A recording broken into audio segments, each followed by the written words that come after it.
Episode of Thrifty Shopping Cart. So today is Friday. Yay. It's Easter weekend. I hope you guys have wonderful plans planned out for this weekend. But I'm just going to jump right into it. It's going to be a quick video.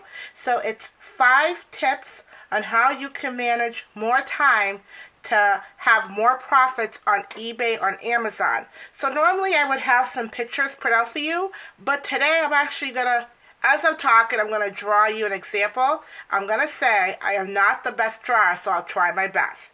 So the first one I want to draw is a list. So I'm just going to draw a list. It's very hard to draw upside down. So you want to have a list, and this list could be any way you want to organize it, as long as it makes sense to you and you basically complete the list of, tasks that you list for yourself. So you want to list it down and your tasks may be done, or if you're going to ship it out. This is just an example. So as the week would go, you would put whatever you had done. So like if, let's say, you chose Monday to list your items, then you would make sure every Monday you list the items. If Saturday, now with Amazon, if a customer buys an item, they usually want you to ship the item within 2 to 3 days. So you really can't wait till Saturday, because if you wait later, even if the customer doesn't complain or say that the item arrived late, Amazon will still let you know that you shipped the item out late. So Amazon, if somebody buys something, I just ship it out the next day. With eBay, it's a little bit more lenient. You could, wait till Saturday, depending on what your customers pay for shipping. So doing a list will keep you organized, set a realistic list that you could actually complete and do. So that's our first picture. Let's see here. Now, the second one, you probably heard this over 1,000,000 times, but I think it's true, is exercising. Now, why would I list this as a way for you to earn more profits on eBay? I'm going to make a dumbbell here. Oh, guys, I'm so... I love this.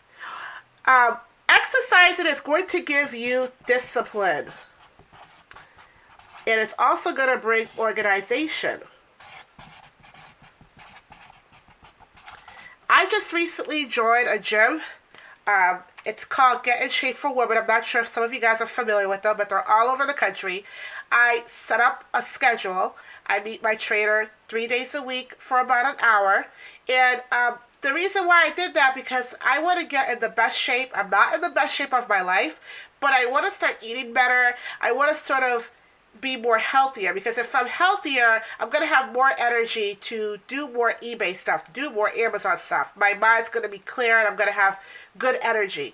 But when you exercise, if you're already a fit person, right, the same discipline, the same organization you use to prep your meals, get yourself up and ready to get to the gym in the morning, you could apply those rules for your Amazon or eBay business as a way for you to develop more money or grow more. So the rules are pretty much the same. I mean, you write down a goal, set in. Some people's goal is to lose 100 pounds. My goal is to lose about 50 pounds at the end of the summer. That is a realistic goal I did for myself, because I know how I eat. I know my sleeping patterns. I know how I am. So I know if I take it little by little, I will accomplish it.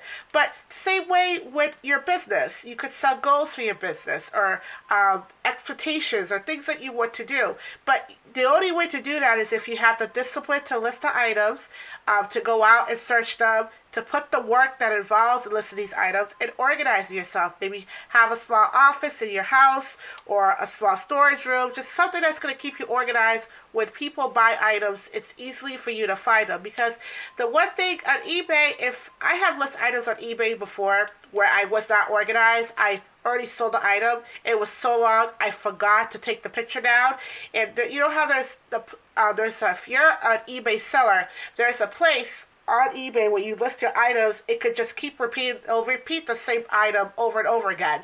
So what happened was, the item I had, it was going to be up 3 times if it did not get sold. It got sold, but then I had a duplicate one. It just repeated again, and someone had bought it, and I felt bad. I said I sold the item. But Amazon, if you have multiple things that you uploaded and you don't restock it, or you forgot to put it down, or then you put it back up by accident, and if a customer buys that, this has happened to me, but I don't know if they change or the circumstances.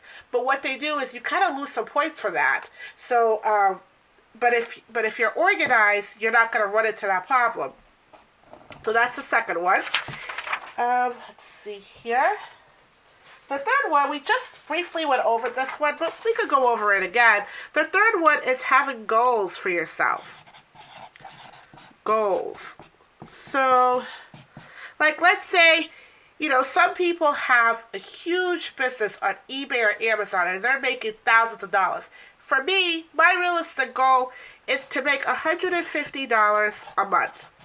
So far, I have done that. Sometimes, from January to now, I have not reached that goal, but in the past I have. And the reason why I set low, because I know it's a realistic expectation. In order for me to get to a higher goal, like let's say if I wanted to make $1,000 a month, I would have to open up a store, right? And I would have to have more inventory, and I would have to basically work full time. Right now, I work per diem. The reason why I say I work per diem, because I only make money if I sell an item. I kind of noticed a little increase, and I do have a video coming up by next week on my monthly sale. I believe for the sales for the month of March, I did pretty good. I think I might have reached my goal. But the reason why I reached that goal is because I found out that, and I already knew this before, but here we go, going back to the discipline organization, the more items I listed, the more stuff I was able to sell. And it's kind of funny because some of the items I thought I was going to sell right away, I ended up not selling them. It's the ones that I didn't think they have any value or was not going to sell, and those were the ones that got sold. So having a goal is good, because then it's going to go with that list. So you have the list, you have the goal, and then you could keep up to see how you're doing. So set up a goal for yourself, a realistic goal. I mean, everyone's dream is to work and make, thousands or 30,000 or millions of dollars just sit at home. But we have to be realistic. A realistic goal that you could do and that you could accomplish. Now, if you're making over like $10,000 a month, that's great. But people that make that goal are full-time people. These people are highly organized. They're disciplined. They're basically running a $1,000 of business. But if you're someone like myself who's kind of, I call them fair weather. The reason why I call myself fair weather, it's not because I'm like downplaying myself. It's because I'm being real with you guys. I'm fair weather at times because there are times I'll go and, months will go by and I won't list anything on eBay. I won't put anything. So that's fair weather people. But now I said this year I wanted to get more serious, and I noticed when I got more serious with this business, I made a schedule. I stick to it. I'm making realistic goals. I'm writing things down, and I'm slowly reaching the goals that I have. So it's very important to have a goal setting if you're trying to grow your Amazon or your eBay business. The fourth one, before I let you guys go, now the fourth one is a break. And when I do a break, I like to do a picture of the sun. I like to do some clouds. And I like to do like an ocean. You want to have a break, okay? The reason why I say you want to have a break, I'll put this up so you guys can see it better.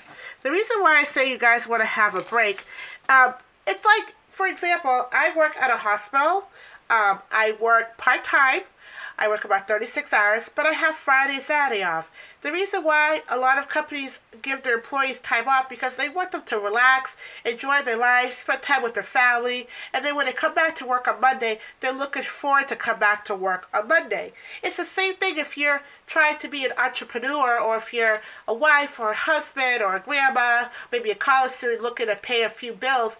You have to give yourself a break because you don't want to just list items on eBay all the time, on Amazon all the time, and not allow yourself to have a break, you're going to get burnt out. And when you get burnt out, you start making mistakes. You start not responding to customers. You start shipping things carelessly. You start sending the wrong items, which it had happened to me before. I shipped wrong items to wrong people. These things happen. And that's just how it is. But the reason why it happens is because you might be tired, you might be overworked, you might be stressed out, and it's eBay and Amazon do allow you to make mistakes because they know you're human, but they're only going to allow certain mistakes for a certain amount of time.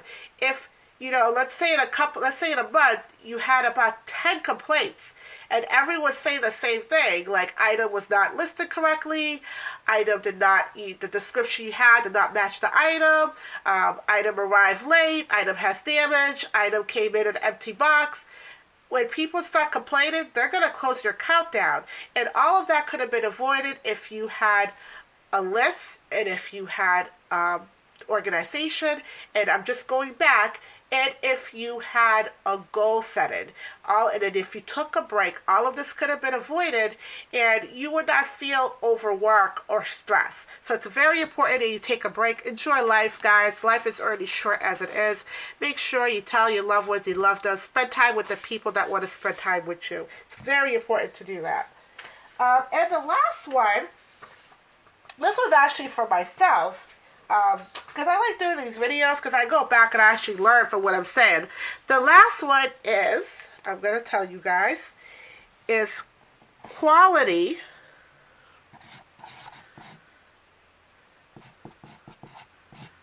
versus quantity.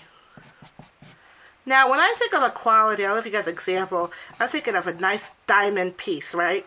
And quantity, let's just say, these are just a bunch of like items, like mug cups, dolls, no value, okay? But you might have maybe 50 of these just like in your house. They're just laying around, right? So the reason why I say quality versus quantity. Now quality, and I used to do this, guys. I was someone, when I started out on eBay, I bought everything under the sun, okay?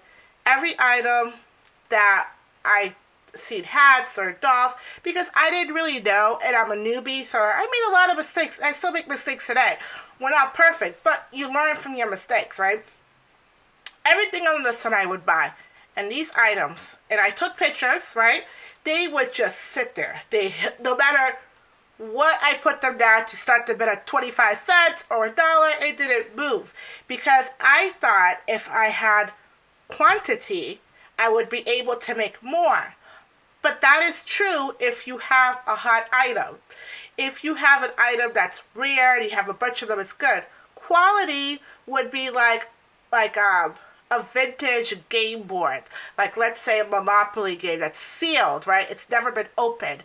Or an old Nintendo game, or like a Barbie doll, a vintage Barbie doll from like the 50s, right? It's wrap, it's quality. That's going to bring you a lot of income, right? Versus a quantity. Let's say if you got some Barbie dolls that are like, maybe they're worth like $4 or $5, but you have 50 of them. You went to a yard sale, grandma gave you 50 Barbie dolls, like $10. Like, oh wow, I made a big one. But when you got home, actually grandma's the one that won because she got rid of the dolls, because a lot of people, guys, are doing yard sales and even savers, and I haven't even heard them. They look at the price market on eBay and on Amazon before they price the items. So people who have yard sales are looking at prices of dolls because they've, and I don't blame them. It's their item, right? So they want to make sure that they're not giving away a piece. Once in a while, savers or Goodwill or a yard sale person will make a mistake, and you might go in and you might get yourself, a diamond piece. But that's rare. So focus on the quality. If you're a new a new seller, you just started selling on Amazon or eBay, I would say get a lot of quantity, right? Buy a lot of items and just test them out. See what sells. After you're more experienced and then you figure out some of the quantity that you have, and then you start investing in some quality items, some more priced items that might range from like 30 to maybe hundreds of dollars. If you have the money for it, go for it. Only buy them if you could get 30 times more than what you put into it. Don't buy something and spend over $100 on it, and then in return you're only going to get back 20 or 30 bucks. You just lost your money. All right, guys, so that's my video for you today. It was actually shot in my new camera. I hope you guys like it. If you have any questions or any other tips that you might have come across that you think would be helpful for me, let me know. But I'll go over the tips really fast. There are 5 tips, and the first one is to make sure you have a list. The second one is to exercise. The third one is to have a goal setting, a realistic one. The fourth one is to take a break. And the fifth one is this one, is quality versus quantity. I like to think of a diamond piece. And then the quantity are like mug cups, dolls that have no value. Thank you guys. Have a great Easter. Bye-bye.